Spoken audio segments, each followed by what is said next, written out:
those beautiful pink, on one side, two pink portraits, self-portraits in your bedroom with this, I think, the stuffed animal, the bear, in the back. And on the other side was a YouTube video, lots of stills from you crying, I think, right? And then, so that was great. And then I asked you if you wanted to collaborate on a project, and that's when we actually met. And we worked really hard on this, putting together this zine, this publication. And I remember asking you, what do you want this to be about, given that it's the printed web? And we had a conversation about archiving your comment sections, or like how the videos lived on those platforms, because I generally, everything I post lives online, and all that stuff is always like changing.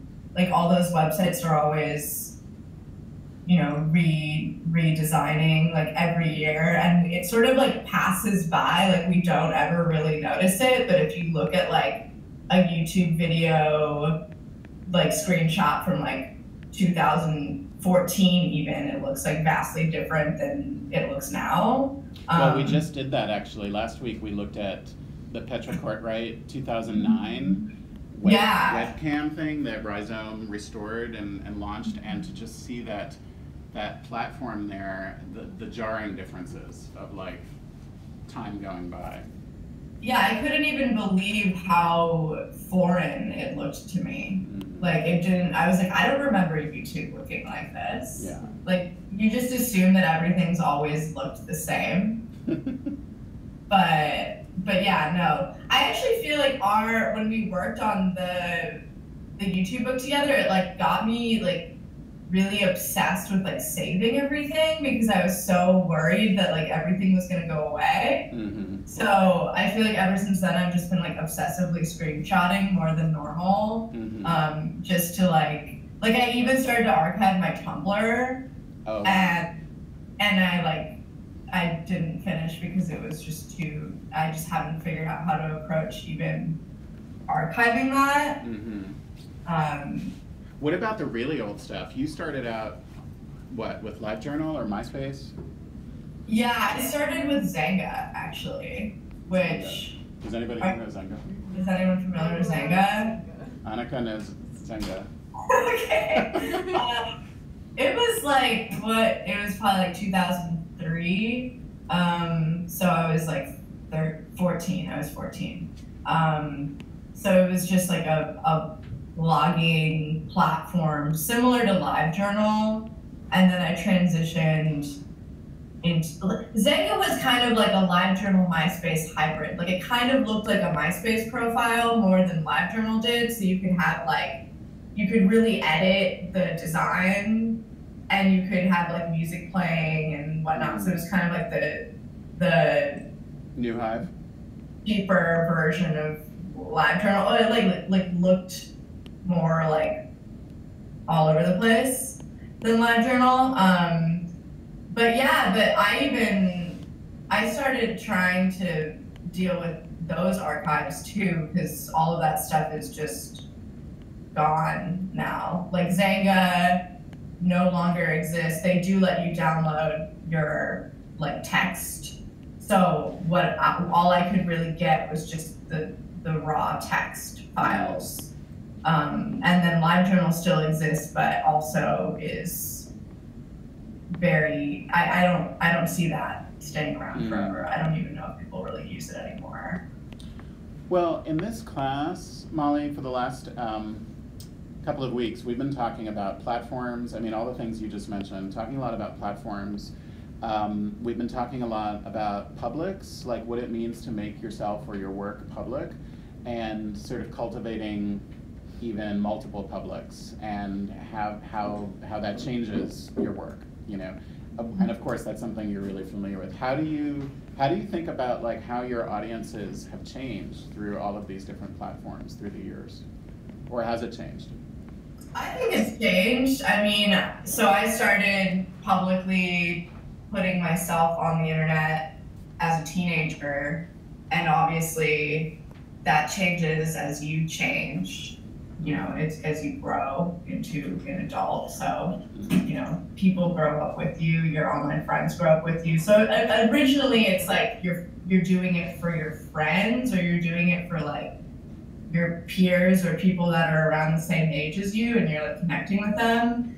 And I think that that has sort of changed as I've gotten older. Just, you know, I don't really think like teenagers are following my work the same way that they were when I was a little, even like when I was like in college, I felt that there was like a younger audience, and now as I've gotten older, that audience has gotten older with me. And I think the different platforms also change the way that people approach you and your work.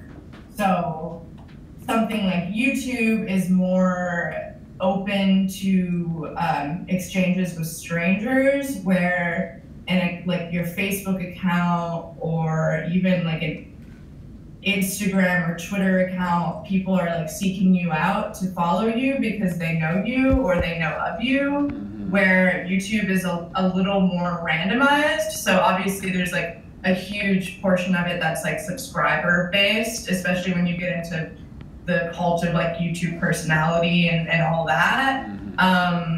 But it's more like tag based. I feel like tags still sort of play a function within YouTube, maybe, or there's more of a search element. Isn't YouTube like the second most popular search engine after Google? Probably, and it is Google, so you know it's probably all the same thing.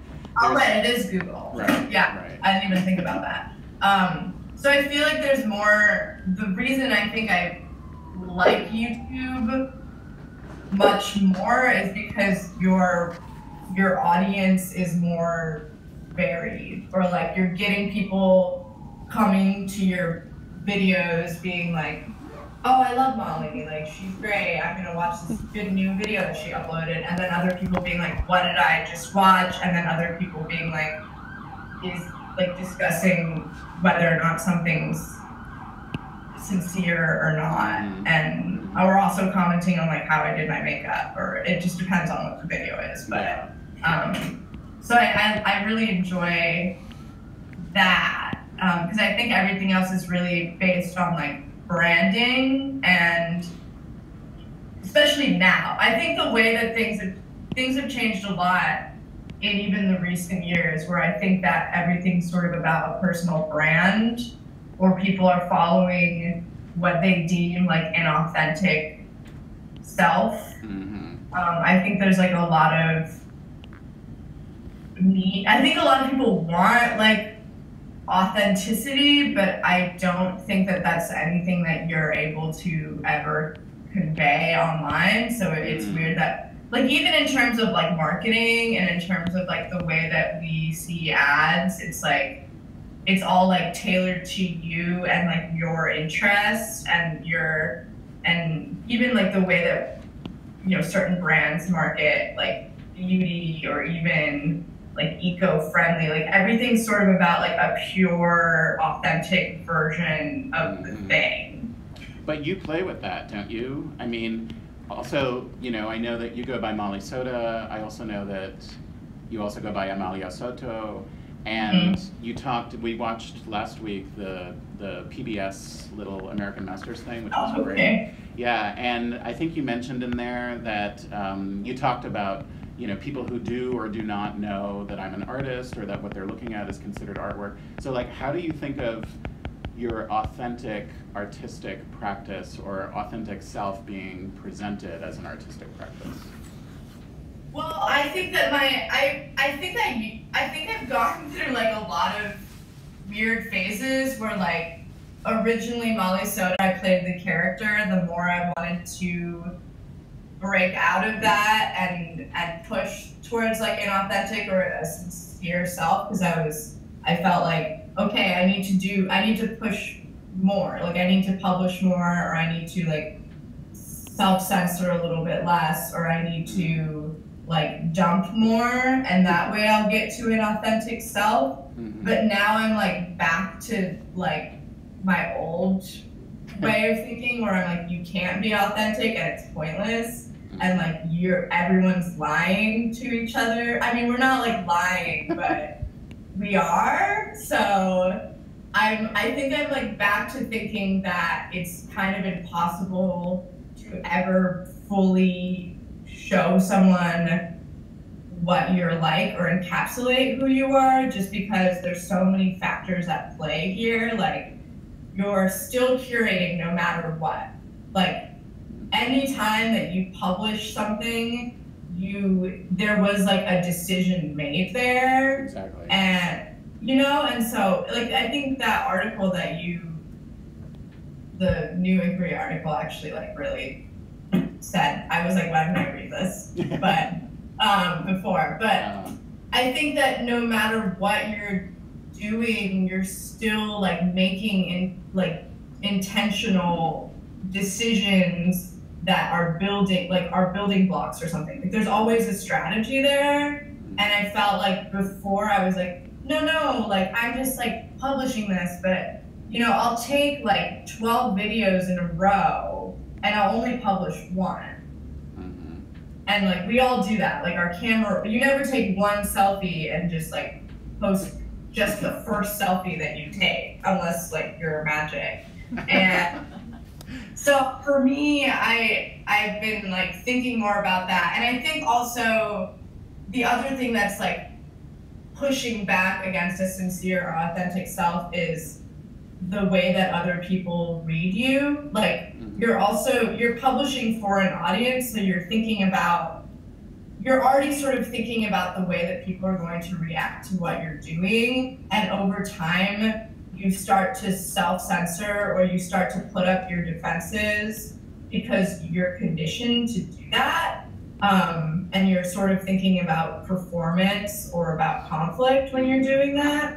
So I actually think it's like absolutely impossible to be sincere online. And I think authenticity is literally just a marketing term. So I think we can try, but I don't think that it's fully ever there. It's the same way as like when we're completely alone and we know no one's watching us, we're gonna act differently than we would if like someone was in our room hanging out with us, or if our camera was turned on. Sure. I wonder if anybody here has thoughts or questions specifically about that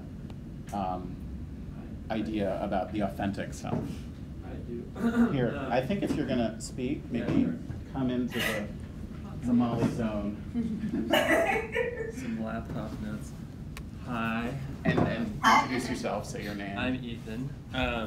So I think I'm interested in how you make the differentiation specifically between like online and offline things, and if you're talking about being authentic specifically in like a networked social sense, or like once you put it online, even if you're not necessarily publishing for a public, like what's like an online video diary that's just for yourself? Like, can you be authentic in that way, or does the medium itself have some kind of impact on your authenticity? I think that, I mean, I don't know. I think that just any act of recording already impacts the way that you're doing anything, or like the authenticity factor. So like even in film, like for example, like you're dancing around your room with no intention of like anyone seeing you, and then the minute you turn your webcam on, you're watching yourself dance, or you're like thinking about your movement more. There's just like, even if you don't intend to even publish that webcam video and it's just gonna live on your computer for the rest of your life or however long it takes for it to rot, you're suddenly like, there's like, you're adding a layer of like someone's watching you even though like no one is watching you. Like you're always being watched, and it's sort of like a self, like you're watching yourself. But does that make sense? Yeah, like kind of maybe having more to do with like the imagined audience, or even just like the active recording, kind of like spoiling that. Yeah, it's sort of like you're already like once something's recorded, like the idea that it could even get out there or that anyone could see it becomes real because it's been like saved to some degree. So I think it's like nearly impossible to, I mean, it doesn't mean that you can't be an authentic self and you can't like, it's just, I think it's just basic like performance theory. Like I think that you're always performing. And the only time you're not performing is when you're not thinking about it. So that would be if you were like, if someone else were recording you and you didn't know about it, or if you were, but I think the minute that you intentionally start to record something or write something down, even if you were like, think about like even a diary, like if you kept a diary when you were growing up, you always in the back of your mind were kind of like, well, what if someone sees this? Like even if you don't have the intention of ever showing it to someone, are you writing things down differently because maybe in 10 years you're gonna read it out loud to someone, or maybe like in 10 years you're gonna look at it and like want to remember your life a certain way? Maybe language has something to do with it. Like the moment you are using a particular language, whether you're writing or you're dancing in front of a cam that isn't live and maybe isn't ever going to be posted, you're making certain decisions. So I'm wondering if that authentic self also has something, if we're aware of it, like as soon as we're aware that we're performing, because we're always performing, you know, identity is performed, then maybe something changes there in that awareness. We can play with it, right? Yeah. Okay, awesome, thank you. Someone else can take this. Anybody else have questions about any of that? Or anything else?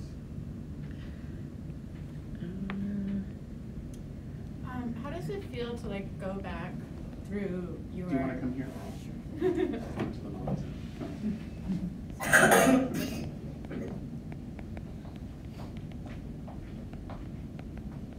Hi. Hi. I was just wondering how it feels to like unpack things like Xanga and look through like old archives, because they kind of live in this moment of time, but your kind of like growing understanding of your body of work and yourself changes. And so I wonder how that impacts like how you remember making that work, or how you kind of think about yourself now and like how you position all of these things that are just posted online forever as part of this like collapsed timeline of your work.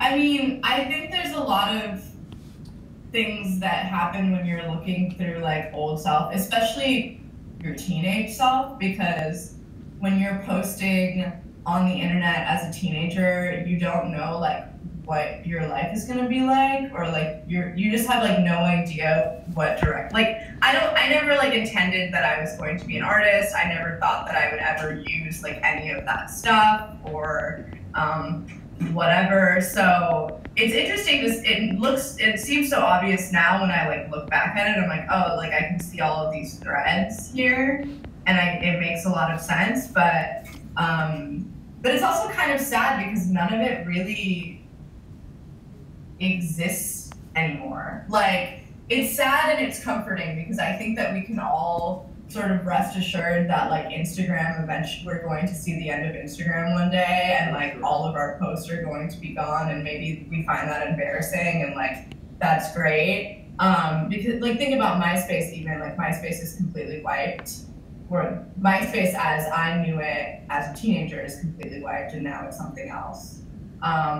And I'll never have that material. And I think to a lot of people that's really comforting because they don't care to remember that time of their life, or they find it cringy or embarrassing. And that was only what, like, not even 20 years ago, and that doesn't even, like Xanga doesn't exist. I can't see any of that. I can download my personal archive, but no one can ever see my Xanga again.